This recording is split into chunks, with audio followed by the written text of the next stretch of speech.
Hello, everyone, and welcome to Perspectives. I'm your host, Sam Jones, and today we're going to be talking to a newfound friend. In fact, his name is Phil Lakin.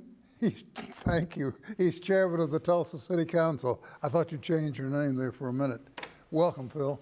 Welcome. Good to see you, have you here. Thank you. You are kind of a Renaissance man, and I don't think the folks at home know this. I had no idea. You're chairman of the Tulsa City Council on one side. Right. You're a member of this board and that board, and yet on the other side, you're a mountain climber. Yes, that's my escape. Is it? I love it. I love getting to be outdoors. I just wish we could move the mountains of Colorado a little bit closer to Tulsa. You've climbed or walked, I don't know which, but what is it, 69 of the 70 14,000-foot mountains in the continental United States? I've done them all. Oh, Yep. You've done them all now? Yes, there are 70 if you're counting every single one of them in the lower 48. 15 in California, about 58 in Colorado, and then you've got the one in Washington, so Mount Rainier. Some people don't count all of them because they don't have enough relief in between the peaks, but I just decided to climb them all, so I always say 70 plus peaks. But I've been on top of everything in the continental United States that is 14,000 feet or higher. Most interesting thing you saw? Oh gosh, that's a great question. There's always different wildlife up there. Sometimes there's ptarmigans. They're birds that really blend in really well with the rocks, and it's amazing. I can take a picture of a ptarmigan, and then in the picture, I can't find the ptarmigan whenever I get back home. That's how good their camouflage is. Well, where do you find them? Usually higher elevations, 11 or 12,000 feet or so. And then you'll see different things. In California, one time I was climbing a 14er, and unfortunately I came through a lot of mountain goat carcasses, if that's the right plural for that. But it seems like they just came over and they got caught in an avalanche, and so there must have been 20 or 25 mountain goats that used to be alive that weren't alive anymore. And they had been there for, I don't know, probably a year or so. So just amazed by what went through the minds of those goats as they were following the leader over the hill. And then they found out pretty quickly that like they the were Walt Disney Lemmings. Yes, they weren't in good shape because they followed that first one over. Yeah. Well, let's get down to a couple of things that have gone by the wayside. You are, I think, single-handedly responsible for some new legislation in the city of Tulsa that had to do with people on the median, panhandling, if you will, sometimes with dogs. Right. Traffic hazard. I'm surprised no one's been killed. Unfortunately, somebody has been killed. So where our office is at Tulsa Community Foundation at 71st and Yale, a car accident took place in the intersection. A person ran a red light, T-boned a car. That car then slid across the median. Unfortunately, at that time, there were two people distributing literature for a church's drug abuse prevention program. Mm-hmm. And so one was killed and one was critically injured. And unfortunately, the employees of Tulsa Community Foundation had to look out and see the aftermath of all of that as somebody was removed from literally underneath a car. So I've never believed that it was safe for anybody to be out on those very narrow medians. They're sitting out on something that's 2 or 3 feet wide. It was never meant for anybody to be out on. It's really designed just to protect the cars from getting rear-ended, to kind of move them into a left turn movement, to separate cars that are going 40 miles an hour on either side. And yes, last night the council approved that ordinance amendment 5-3, so it should go into effect within the next 30 days. Why haven't you run for mayor? I really did think about it for a long time this last time, but I am blessed to have what I think is the best job in America. So I get to run Tulsa Community Foundation. I've been there for 26 years. We're the second largest community foundation in the country, and we get to help individuals and corporations give their money to charitable organizations, predominantly in Tulsa, but also across the country and world. And it's good work. I work with good people, philanthropists, who really do want to care for the needs of others, or the arts, or the environment, or whatever it may be. and I get to help them make those goals and dreams of theirs true. But I also get to help meet the needs of all those people who are willing and able to receive their funds to assist with social service needs, arts needs, whatever it may be. Let me just shotgun a question, and trust me on this, because it is a shotgun blast. From your vantage point, biggest problem facing the city of Tulsa? Homelessness. Well, what do we do about it?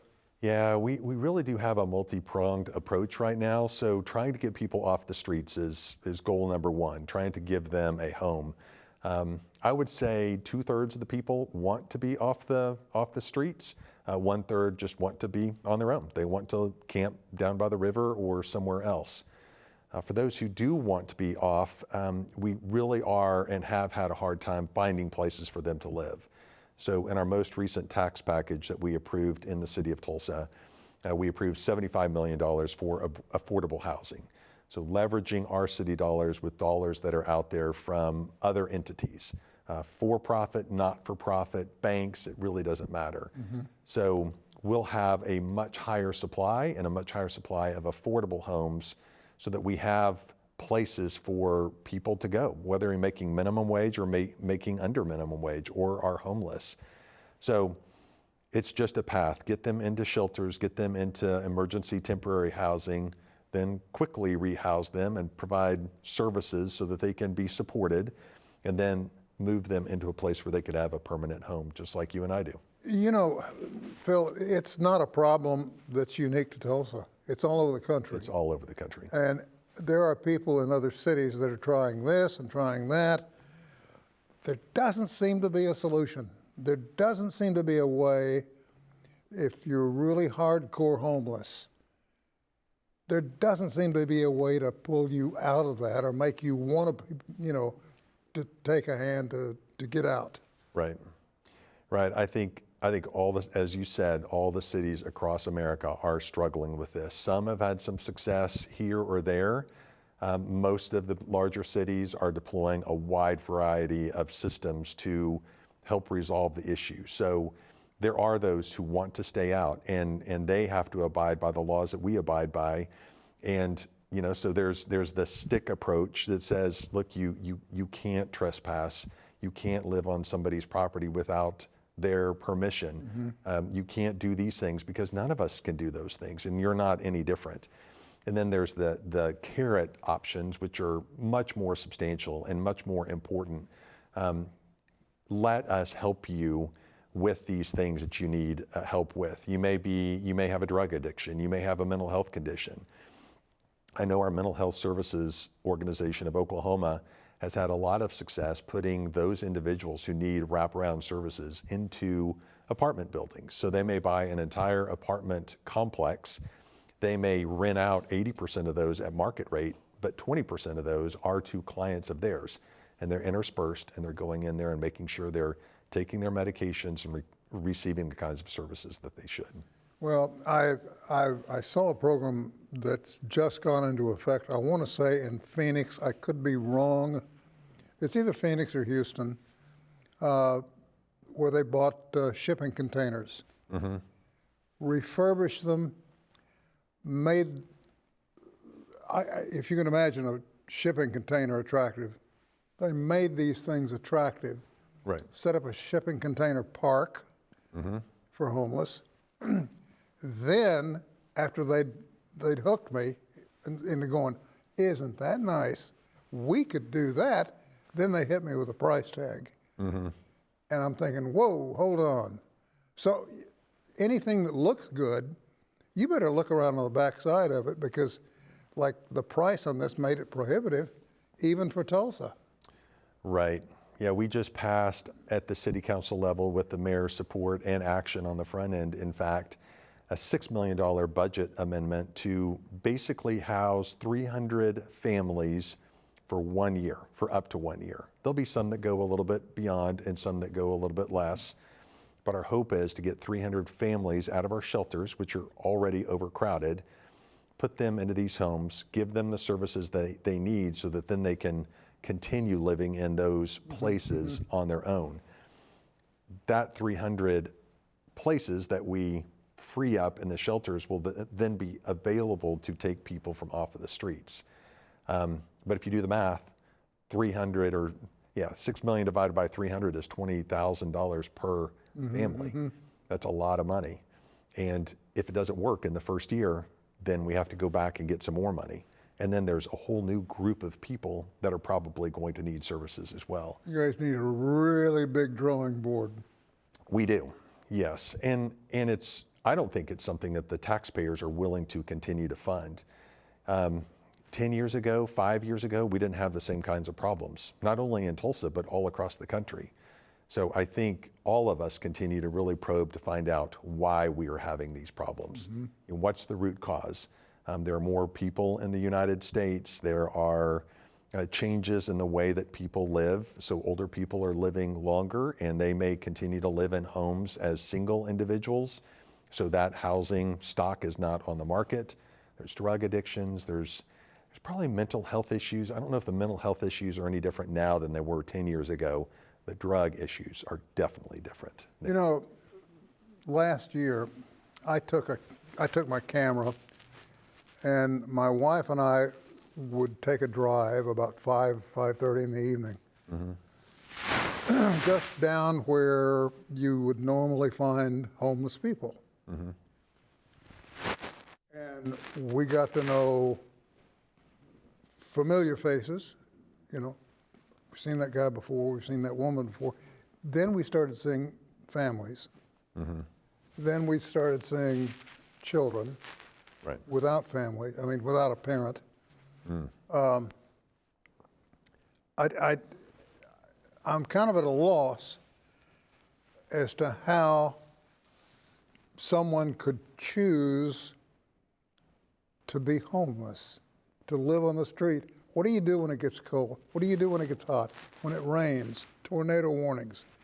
Where do you head? You know. Right. And it's not that I'm a climber. You know, I work, although now I'm looking at retirement. I don't understand the mentality. But the point I wanted to make here, we got to know the drug dealers as well as we know the faces of the homeless. And we knew the days they'd be there, which was usually after payday, after a check came, Social Security or whatever. Right. And these folks had a little cash. The dealers knew it. And they were down there with nickel and dime bags, you know, hooking up folks. And it's an amazing culture. Yeah, it is, and it's something that I'm totally unfamiliar with. You've shared a lot of information today, just now, that I was just not aware of. Oh, I'd be glad to take you. Yeah, no, I'd love to be able to go and to see that. Put you in the car in my little bug, and I could show you things. Right. In fact, I'd take the whole city council if I could get them in it to let them see. These folks are pretty savvy. The dealers, and you know they work for somebody. Absolutely. You know how the drug culture works. It's a business. But anyway, we're running out of time fast. Is there anything I can say or do that would get you to run for mayor? You're very nice. I don't know if Mayor Nichols would like it very much if I decided to run. No, it's just one of those things where I have to balance. The good part of what I get to do is work in the charitable sector, work as a city councilor for the city that I truly, truly love, and be a really good, I think, father and husband, and get to enjoy the outdoors and do things that are really important to me. The bad or the good is that I've spent 13 years at the council, so I know what it's like to be mayor. I know what responsibilities he or she have. There's a lot of things that appeal to me, for sure, and just the opportunity to lead our city in the ways that mayors can and only can is strongly appealing to me. But so is what I have. So maybe if I didn't have the job at Tulsa Community Foundation, it would be easier. But I really do think that I've been given an e-ticket, and I just can't see doing anything else in my life. So thank you, though. We got about a minute left. I got to share one quick story with you. You are aware, I'm sure, that the president appointed a woman to become his education czar. Right. It's just in Tulsa. And she came to Oklahoma. Right. And at the end of her tour, well, I left out a part. She is the ex-wife, I think, or wife, current wife, I don't know, of the World Wrestling Federation guy. Right. Yes. Anyway, she's pretty savvy about wrestling and business. So somebody said, well, before you leave Oklahoma, would you like to meet our education secretary? She said, no. Oh. And the TV stations just, I mean, you could hear the chins hit the chest, you know. She didn't want anything to do with it because she knew of the political climate that's going on. Right. That's one of the biggest things facing you right now, isn't it? It is, but the great thing about being a city councilor is it's very apolitical. Water doesn't care, sewer, trash, roads, traffic signals, police, fire. That's all apolitical. I have to make sure that everybody gets those services every single day, whether you're Republican or Democrat. Well, you've done a terrific job. Thank you. And thank you Very for what you're going to do down the road. I got a feeling we're going to see a lot more out of you. Thank you. Phil, thank you, my friend. Thank you, Sam. Short break. We'll be back with more right after this.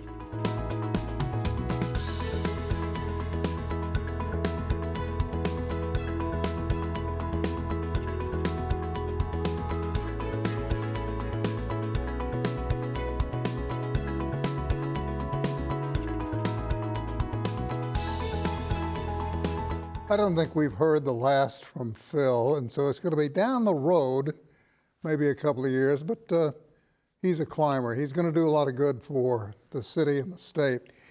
You know, this show has been on the air 20 years, and I've been here for most of them.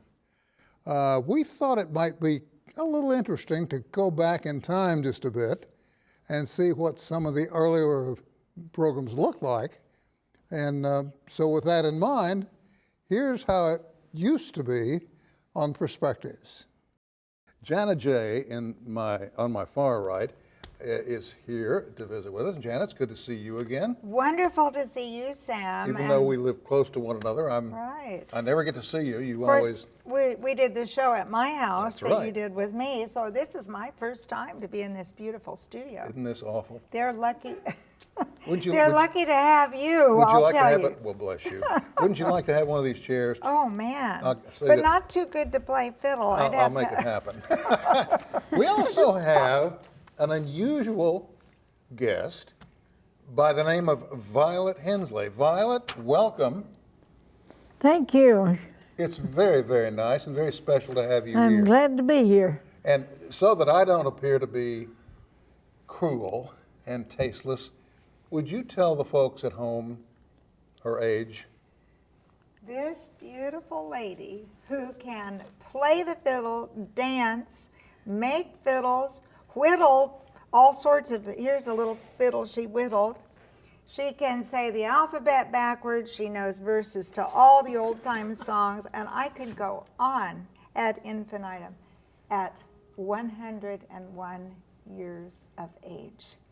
This is incredible. It's pretty This intense. is incredible. Pretty intense. You are, she is a treasure. She is a treasure. Well, I Sam. understand, Violet, you learned to play, or I'm getting the cart before the horse. You learned to build violins from your dad? Yes, by watching him, he made his own fiddle. Now, Uncle Sam Brumley had a fiddle and wouldn't let him play it, his oldest brother. So he said he'd just make his own. He made his own when he was 14 years old, and I made my first one when I was 15. Do you live in Yellville, Arkansas? I live in a house in Yellville. Okay. I understand that. Believe me, I understand that. Have you always lived there? No. In Yellville? Well, today I've been living up here, but I grew up in Montgomery County, Arkansas. Okay. That makes you and me sort of brothers and sisters. See, I'm from Arkansas. You're from Arkansas. Yeah, of course, I'm a border child. I grew up in Fort Smith. But folks like you are rare, very rare, because of the talent. Now, you have 10 children, correct? Yes, sir. And I have to ask you, do any of them play? Sandra plays the guitar, Lawana plays the jawbone. I think she can do some of the guitar, and she's beginning to learn on the fiddle. You're a pretty amazing lady. And Sandy can do some on the fiddle, too. You're 101 years old. You're out here, all of your faculties are cracking and popping, all your neurons are active. That's right. How do you stay so young? I'm 101 years and 3 months old. I'm sorry, I didn't quite get that 3 months in there. What's the secret? If I gave it to you, then I wouldn't have it. Well, I know, but well, maybe I want to do it too. Well, you don't drink strong drinks, don't cuss out your neighbor, love your neighbor. You might get a little angry at one, but then stay away from them, don't bother them. Janet, have you guys played together before? Just a little bit this morning. Today's the day we met. Yeah, we just did met not today, realize and we that. were both so excited to meet one another. And I'll tell you, she surprised me. She knows all these tunes, and she gets all the notes. It's just incredible. You know, some people just kind of smush over the notes. She gets all the notes. She was working out one little part of Old Joe Clark or something, and she was determined to get every single little note in there, and she does it. May I pick your violin up, your fiddle? May I pick that up? Be very careful, don't bump a peg. Oh, yeah, because it does go out of tune. Well, perhaps Yeah. I better Here, not. no, I let tell me you, help. Oh, you can pick it up, but it's just, if Just you bump don't them touch pegs, that. I just want to turn it where they can get a good Yeah, camera good. shot of it. How many pieces of wood are involved in this? How many different kinds of wood? how many kinds of wood? Let's see. Maple, pine, dogwood, walnut, and persimmon. 5. All can be found in Arkansas. Oh, What's well, the the tech- persimmon's cut on my dad's farm. The maple and the pine's cut on my dad's farm in Montgomery County, Arkansas. Ricky Skaggs has signed this fiddle. Yeah, he died over at Silver Dollar City one day. I've been working at Silver Dollar City, 51 fall festivals. She still works at Silver Dollar City. No kidding. She performs, yeah. Well, I hope they pay you a lot of money. I hope you Well, I get- don't really work there. I get paid for having fun. Jana, I'm going to give this back to you Okay. so I don't do Yeah. anything. I'll take it. she's a fiddle There's handler. Ricky's signature, and he's one of our inductees. And she learned to play fiddle. She's 2 years old, didn't you say? Yes. Oh, yeah. Yeah. Boy, I 2 can years confirm old. that. And I was 12 before I learned and played for square dances from 13 years to 18. I got married. My husband said he had 2 wrong feet, no more square dances. The music you play, we hear a lot of talk about music, fiddle music that's being lost. Are we losing it? Has enough been recorded, or are there still pieces out there that we need to know about? There's still some. Occasionally you go to Silver Dollar City and people come in and pick up my fiddle and play on it. There's still quite a bit of it. she taught me 2 tunes today. 2 old-time tunes, yeah. She knows a vast number of songs. So you've been playing all your life, I'm still here. and you're sharper than the average person, I have to tell you that. At 101, I'm just blown away by this. Jana. I am blown away. This is a treasure. She is amazing. I started playing, I was about 12, I began to play the fiddle, but when I was 13 to 18, I played for square dances. In the wintertime, and we'd go to one neighbor's house and play square dances.